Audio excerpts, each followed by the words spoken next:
So, just my last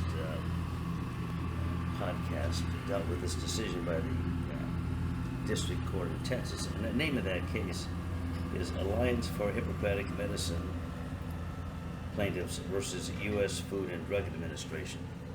So if anybody asks you the name of the case, you can tell them, and they'll think you're really smart, even though you're not. So I had a couple of quick extra thoughts, and I'm going to read that opinion again carefully, and I'll have some more thoughts. But one is, I said yesterday that the court, one of his rationale, excuse me, had to do with the fact that there is a federal statute which prohibits the use of the U.S. mails to send anything that can be used in an abortion. But the more I thought about that, I said, what does that have to do with whether or not the FDA approves a drug? And so I'm going to have to go back and look at that. That could not have been the basis of his opinion for overturning an FDA determination. So was that just something he threw in gratuitously? Because that's never come up before, as far as I know. And the reason is, how do you enforce something like that? How do you go out and find whether or not somebody put a drug in the mail? And if they did, then what's the enforcement mechanism? Is it civil? Is it an injunction against the doctor or the pharmacy, whoever put it in the mail?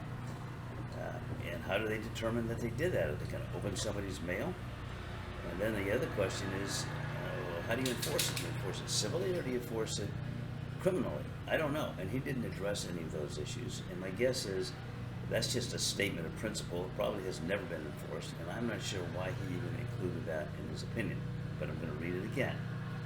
The second thought I had was a lot of people are complaining. I heard this Mrs. Cortez, ironically, she's a leading spokesman in the Hispanic community.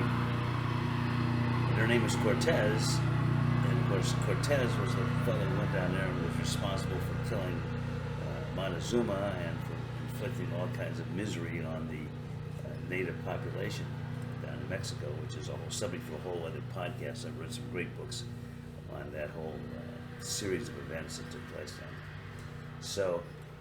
So Ms. Cortez says, well, the Biden administration should just ignore the opinion of the district court, and it should go ahead and continue to allow people to sell these drugs under the approval of the FDA.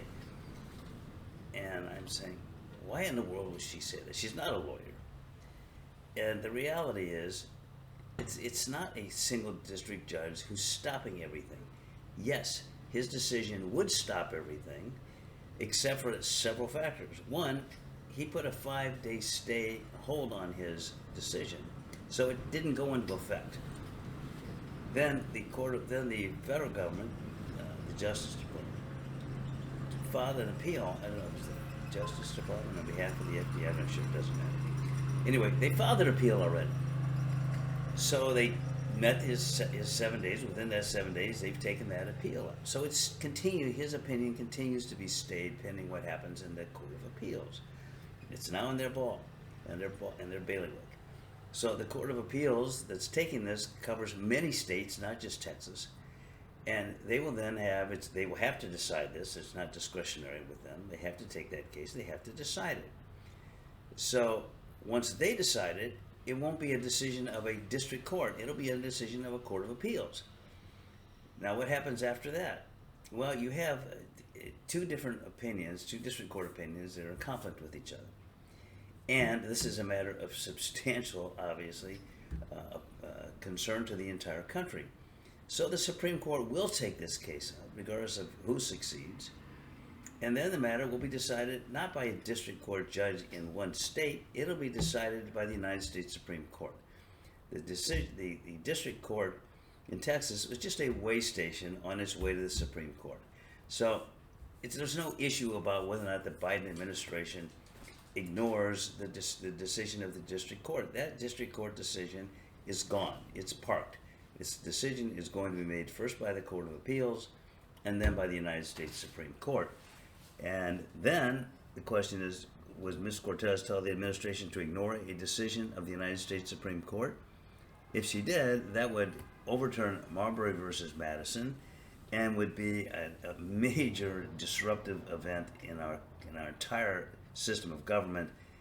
And I'm quite confident the administration would not do that. So she's just posturing. She either has no idea what she's talking about, or she's just posturing for publicity, which is what so many of these politicians do, which is really distasteful to those of us who would actually like to see these matters dealt with the seriousness they deserve. So until next time, au revoir.